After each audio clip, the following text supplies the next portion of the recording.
Science, la science autrement.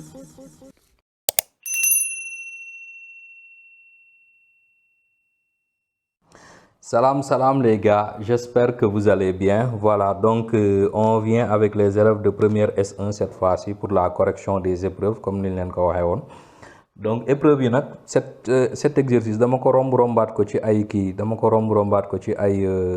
épreuve moo tax ma ne xaaral ma corriger ko benn yoon ça peut vous intéresser. ñu ne on définit deux suites UN et VN par U0 égale 1, V0 égale 5 et pour tout n entier, donc UN plus 1 égale 7 UN moins VN sur 4 plus 1 et VN plus 1 égale 15 UN moins VN sur 4 plus 3. Léegi ñu ne on calcule U1, U2, V1 et V2. Puis on définit une nouvelle suite du WN telle que WN soit égal à 5 UN moins VN pour tout n entier. Donc, et de montrer aussi que cette suite WN ça autant pour moi est arithmétique. Puis de donner sa relation explicite. Après maintenant, on définit une nouvelle suite Tn telle que pour tout n entier, donc Tn égale Vn moins 3 UN. On demande de montrer que cette nouvelle suite est géométrique, donc gis nga corriger nañ ko, et d'exprimer Tn en fonction de n. Puis de déduire des questions précédentes, c'est-à-dire de 2 et de 3, donc les expressions de UN et de Vn en fonction de n, et d'étudier les convergences. Et enfin, on demande de calculer Sn qui est la somme des UP et S'N qui est donc la somme des VP. D'accord. On y va. Pour le calcul des premiers termes, lolo métier, je crois. Donc, on va se servir des relations là, n'est-ce pas? Donc, on remplace n par 0, on a 7U0 moins V0 sur 4 plus 1. Les pour calculer, ça te fait U0 égale 1, donc ça fait 7 fois 1, 7, V0 égale 5, mon que 7 moins 5, 2 quarts égale 1 demi, donc 1 demi plus 1 égale 3 demi, d'accord. Pour V1, on va, U2 parce que il nous faudra qu'on V1, il faut qu'on calcule V1 d'abord, donc V1 c'est 15 U0 moins V0, donc U0 c'est 1, donc c'est 15 moins 5 plus 3, donc 15 moins 5, c'est 10, n'est-ce pas? 10 quarts, c'est 5 demi. Donc, c'est 5 demi plus 3, ce qui nous fait 11 demi.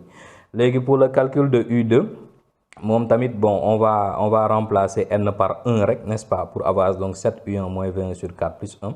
U1, on l'avait déjà calculé, c'est 3 demi. Donc, plus V1, 11 demi. Voilà, donc plus 1. Ici, tu vas avoir 3 fois 7, 21, moins 11, ça fait 10. Donc, 10 demi sur 4 plus 1. Donc, 10 demi, c'est 5, n'est-ce pas? Donc, nous avons 5 quarts plus 1. Donc, 5 fois 4. 4 fois 1, 4 plus 5, ça fait 9 quarts. D'accord. Pour le calcul de V2 maintenant, il n'y a que 15 U1 moins V1. U1, c'est 3 demi. Donc, V1, 11 demi. Nous devons la même chose. Ici, tu vas avoir 15 fois 3, ce qui fait 45. 45 moins 11 égale 34 demi. 34 demi, c'est 17, n'est-ce pas? 17 quarts ngay am fi. Donc 17 quarts ngay am. Donc on fait 4 fois 3, 12, 12 plus 17, mu jox la donc 29 quarts. D'accord?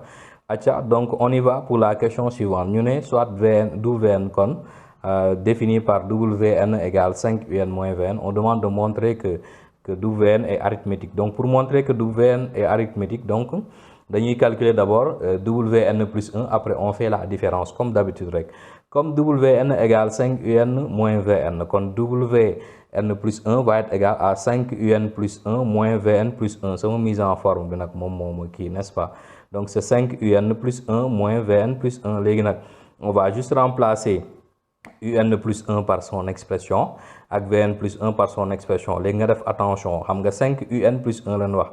Kon c'est 5 fois l'ini multiplié par 5 fois 1, 5, n'est-ce pas? Moins Vn plus 1, donc on l'écrit, mais comme il y a un moins, donc au lieu de plus 3, on a moins 3. D'accord. Après, on va juste arranger la chose. Donc, on va développer le 5 à l'intérieur, ce qui nous fait 37 UN moins 5 Vn. Les ñaar ñi xam nga ñoo bokk dénominateur, donc on peut les regrouper. 5 moins 3 égale 2, n'est-ce pas? Donc moins 15 UN. Moins ça devient plus Vn, d'accord? De toute façon, tu vas pas avoir de bons résultats. Donc ce qui fait 35 moins 15, ça fait 20 UN. Moins 5 plus 1, ça fait moins 4 Vn, n'est-ce pas? À partir de là, je peux simplifier ici par 4, n'est-ce pas? Donc je vais avoir 5 UN moins Vn plus 2, moins Vn plus 1. léegi nag je peux faire wn plus 1 moins wn mu jox ma donc 5un moins vn plus 2 moins 5un plus vn, ce qui me fait 2, n'est-ce pas? Donc du coup je peux dire que wn plus 1 égale wn plus 2, donc conclusion, wn est bien une suite arithmétique donc de raison 2. D'accord. Léegi pour l'expression de wn donc en fonction de n, mooy son expression explicite, on sait que si c'est une suite arithmétique, donc wn va être écrit donc w0 plus 2n mooy plus nr, n'est-ce pas? R égale 2, kon loolu lay jox. Or léegi w0 rek la ñuy calculer. w0 da ngay remplacer, xam nga wn c'est 5un moins vn, kon w0 c'est 5u0 moins v0, donc u0 égale 1, ce qui me fait 5 fois 1 5 moins 5 égale 0, donc w0 égale 0. Par conséquent wn est égal à 2n. D'accord. Léegi pour la question suivante, on demande de montrer que Tn est une suite géométrique. Donc BIPA, on va faire Tn plus 1, mais dañuy diviser, n'est-ce pas? On va montrer que Tn est une suite géométrique, donc on sait que Tn égale Vn moins 3un, donc Tn plus 1 va être égal à Vn plus 1 moins 3un, n'est-ce pas? Sama mise en forme bi tey xumu na de. Donc léegi on sait que Vn plus 1 gis nga moom mooy 15un moins Vn sur 4 plus 3. léegi nag moins 3 fois un, donc bul fàtte un fii dafa am moins ba noppi am 3, donc je développe en multipliant, fii moom moo tax ñu am après moins 3. léegi li ci des c'est arranger la chose rek, donc nga xool, xam nga 3 moins 3 ça fait 0, donc du coup da ngay am 15un moins vn moins 3 fois 7 mu nekk moins 21un moins 3 fois moins vn ça fait plus 3vn, donc boo ko simplifier da ngay am moins 6un plus 2vn sur 4 nga simplifier par 2 mu jox la moins 3un plus vn sur 2, gis nga moins 3un plus vn, donc bu boobaa nga diviser, en divisant rek tu vois rapidement que la raison est égale à 1 demi. Par conséquent Tn plus 1 égale 1 demi de Tn, et la suite Tn est une suite géométrique donc de raison 1 demi. D'accord. Léegi on y va pour l'expression explicite de Tn. Donc on sait que si c'est une suite géométrique, donc c'est toujours premier terme multiplié par chose, nu mu tudd ça, la raison à la puissance n, donc raison bi c'est 1 demi, donc ce qui fait T0 1 demi puissance n. Léegi T0 égale V0 moins 3U0, parce que moom it dañ koy remplacer, V0 égale 5 U0 1 mu nekk 5 moins 3 2, donc du coup Tn est égal à 2 sur 2 puissance n. Pourquoi? Parce que xam nga 1 puissance n c'est 1, donc fii ce qui va rester c'est 1 sur 2 puissance n, donc fois le 2 ça fait 2 sur 2 puissance n. D'accord. Léegi on nous demande de déduire des questions précédentes les expressions de un et vn en fonction de n. Après ñu étudier convergence bi. On y va pour les expressions. On sait que wn égale 5un moins vn, et c'est égal aussi à 2n, donc du coup xam nañ tamit ne tn égale vn moins 3un, et c'est égal aussi à 2 sur 2 puissance n. Donc on peut mettre tout dans un petit système rek, man nii laa ko defee, mais yéen mënoon ngeen voilà, donc nga génne par exemple nga transposer am 5un moins 2n égale vn, nga dugal ko fii tamit, ça va revenir à la même chose, n'est-ce pas? Donc boo ko defee ni tu vas voir kon fii boo defee le système en faisant la somme membre à membre, donc gis nga vn yi dañuy dem, il va rester donc 5un moins 3un, moo tax mu jox la 2un égale 2n plus 2 sur 2 puissance n. Donc nga diviser partout par 2, boo diviser par 2 ici il va rester n, on divise par 2 ici, 2 bi ci kaw simplifié wu moo tax un égale n plus 1 sur 2 puissance n. D'accord.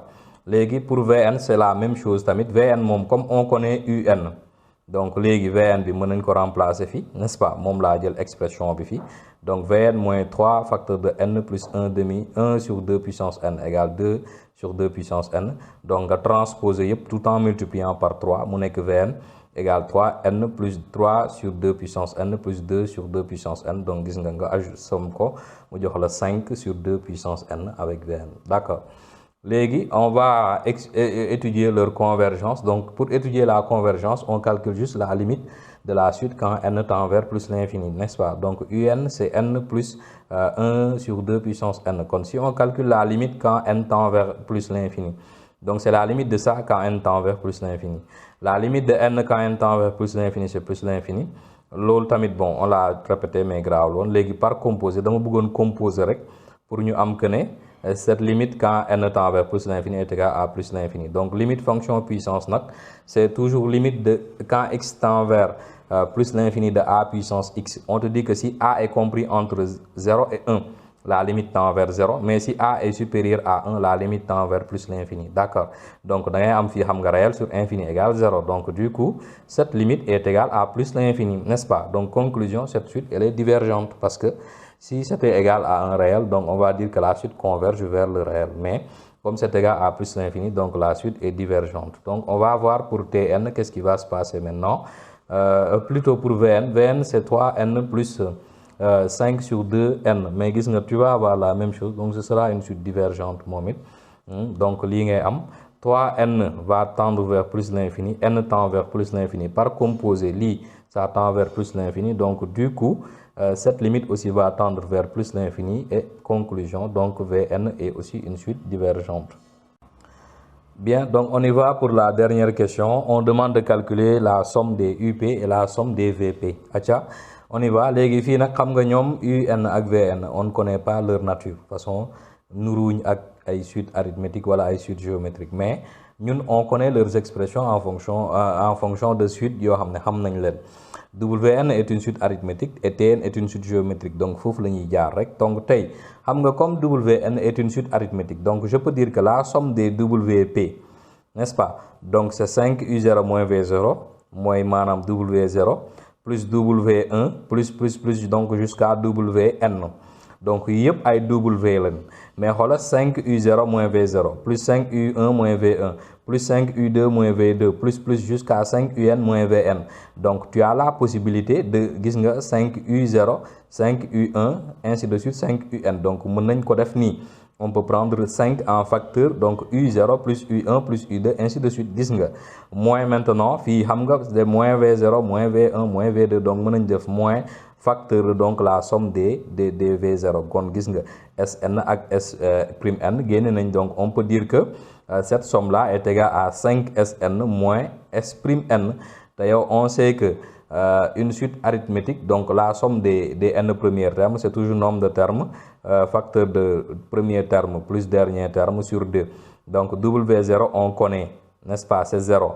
WN c'est 2n, donc mon mot nga am 2n facteur de n plus 1 sur 2, nga simplifier 2, donc ça te fait n facteur de n plus 1. D'accord, donc là c'est une première relation, on va voir avec les T, donc la somme des TP, on aura donc V0 plus 3 moins 3U0 plus V1 moins 3U1 plus ainsi de suite jusqu'à Vn moins 3UN. Même procédé le nuit de la donc on peut prendre les V0 en facteur. Donc la somme des VP en facteur moins 3 facteurs de la somme des UP. Donc gis nga dafay nekk kon S'N moins 3Sn. Léegi nag pour une suite géométrique, c'est toujours donc V0 multiplié par 1 moins Q puissance n plus 1 sur 1 moins Q. Donc on va appliquer ici. T0 on sait que c'est déjà égal à 2. Donc li da ngay am 1 demi. Donc à la puissance n plus 1. 1 puissance n plus 1 c'est toujours 1. Donc, ici, si souffle, ngay am 2 puissance n plus 1, n'est-ce pas? 1 moins 1 demi, c'est 1. 1 demi, ça autant pour moi. Donc, les gens divisé par 1 demi, c'est multiplié par 2. Moi, nous multiplier par 2, nous avons 4. Moins maintenant, 4 bi fi buñ ko développer ci 1 bi ça te fait 4. Nous développer wat ko fi mu jox la 4 sur 2 puissance n plus 1. D'accord. Légui nak 4 sur 2 puissance n plus 1, c'est la même chose que nga am 2n fois 2. Comme ça, mon est n plus 1. Donc, c'est pour simplifier, comme ça, mon nice. Donc, ça te fait 4 moins 2 sur 2 puissance n. D'accord. On peut l'écrire 4 de 2 puissance 1 moins n. Donc, si vous 1 moins n, n'est-ce pas? On va se servir de ça et de ces relations. Comme ça, on va mettre ça dans un petit système. On obtient donc ce système-là. 5Sn moins S'N égale n facteur de n plus 1. S'N moins 3Sn égale 4 moins 2 puissance 1 moins n. Comme ça, on peut faire une sommation membre à membre. S'N donc ce qui nous fait 2Sn égale donc somme bini n facteur de n plus 1 plus 4 moins 2 puissance 1 moins n. Du coup, Sn en divisant partout par 2, donc n plus 1 sur 2, n facteur de n plus 1 sur 2 ça. 4 divisé par 2, ça fait 2. Donc 2 puissance 1 moins n, day nek 2 puissance 1 moins n sur 2. léegi nag xam nga fii dañuy amaat encore moins 1 moom moo tax fi nga am 2 puissance moins n, n'est-ce pas? On peut l'écrire 1 sur 2 puissance n. D'accord. Léegi on fait la même chose pour s prime n. Donc gis nga dañuy manipuler rek. On connaît déjà Sn. kon mën nañ ko dugal fii. On sait que s prime n est égal à 3Sn plus 4 moins 2 puissance 1 moins n, n'est-ce pas? Léegi on remplace Sn par sa valeur tout en n'oubliant pas de multiplier par 3. Gis nga moo tax nga multiplier par 3 fii. Fii en multipliant par 3 mu jox la 6 après moins 3 fois 2 puissance moins n plus nag li ci des nii mooy 4 moins 2 puissance 1 moins n. D'accord. Léegi nag lii la ñuy xaw a nice rek donc gis nga boo amee donc on sait que da ngay am déjà 6 plus 4 moo lay jox 10 bi lii mi ngi fi ba pare 3 fois 2 puissance n moins n, donc c'est 3 sur 2 puissance n. Lii ça te fait 2 sur 2 puissance n moom ñu amoon sànq rek, n'est-ce pas? Mais nag attention, moins 3 moins 2 moo tax mu nekk fii moins 5. D'accord.